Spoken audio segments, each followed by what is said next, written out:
आपके सामने जिस प्रत्याशी को इन्होंने खड़ा किया है उनकी सभ्यता आप देखिए, अपने ही कार्यकर्ताओं के बारे में क्या कह रहे हैं।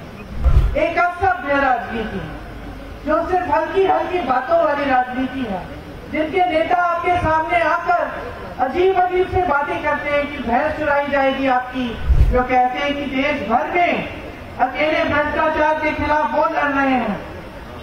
उन्होंने किस तरह से आपकी सरकार को गिराने की कोशिश की।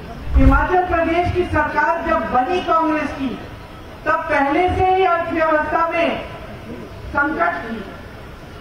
ऊपर से जब आपदा आई और जब केंद्र की तरफ से कोई राशि नहीं आई, सारी प्रदेश की राशि आपदा के लिए राहत के पहुंचाने के लिए इस्तेमाल की गई। और जहां जहां आपने कहा कि जो राहत के जो पैसे हैं जो मिलता है उसको आपने दुगना 3 गुना करके बहुत ज्यादा दिया, क्योंकि आप समझ रहे थे, हमारी सरकार समझ रही थी कि कितना दुख पहुंचा है लोगों को।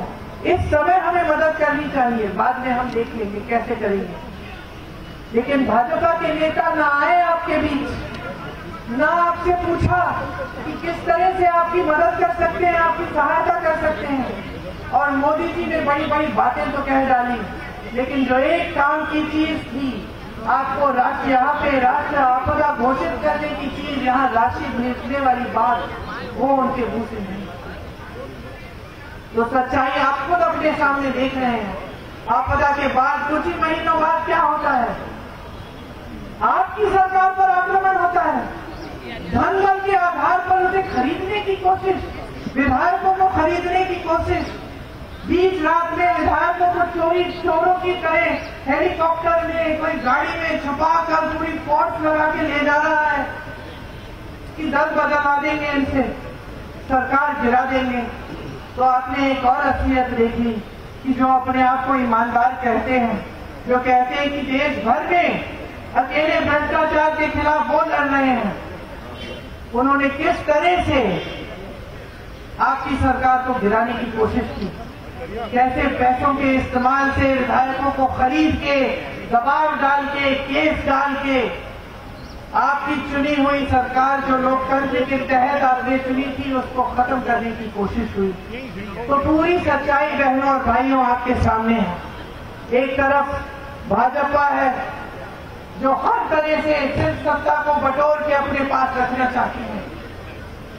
उन्होंने 10 सालों में ऐसे काम किए हैं जो कांग्रेस पार्टी ने सचमुच 70 सालों से नहीं किए। ये कहते हैं ना कि कांग्रेस पार्टी ने 70 सालों में नहीं किया जो हमने 10 साल में किया, सच बात है। 10 सालों में इन्होंने अपनी पार्टी को इस दुनिया की सबसे अमीर पार्टी बना दी।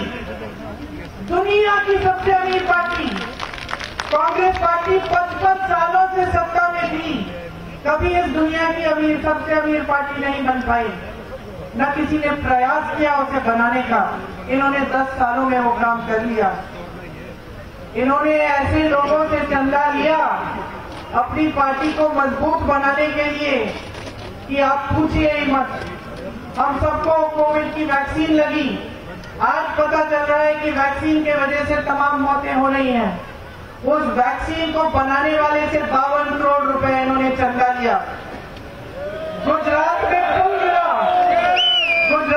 पुल गिरा, सैकड़ों लोग बह गए, उस पुल बनाने वाली कंपनी से इन्होंने चंदा लिया।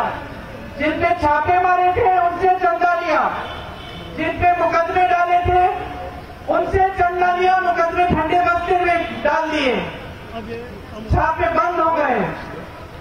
ये है इनकी ईमानदारी और ये है इनकी सभ्यता।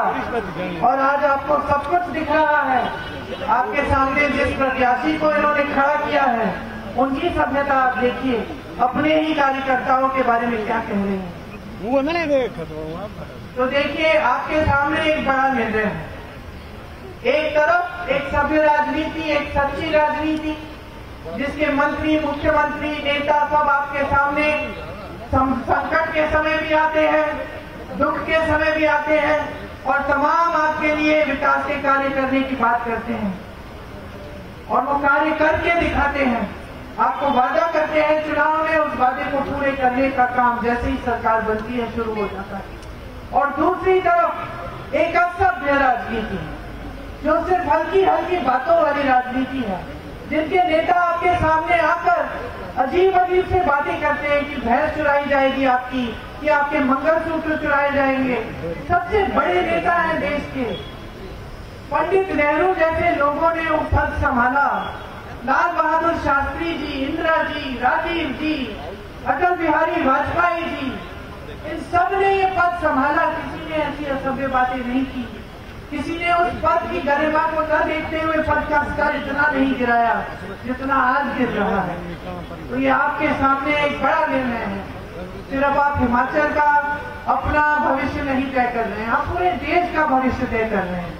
ये जो वोट है आपका हथियार है। लोकतंत्र ने दिया है आपको, संविधान ने दिया है आपको।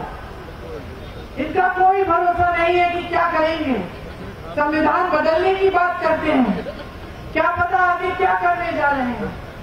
अब समय आ गया है कि आप खड़े हो जाएं और आप इस देश की राजनीति को सही दिशा दिखाएं।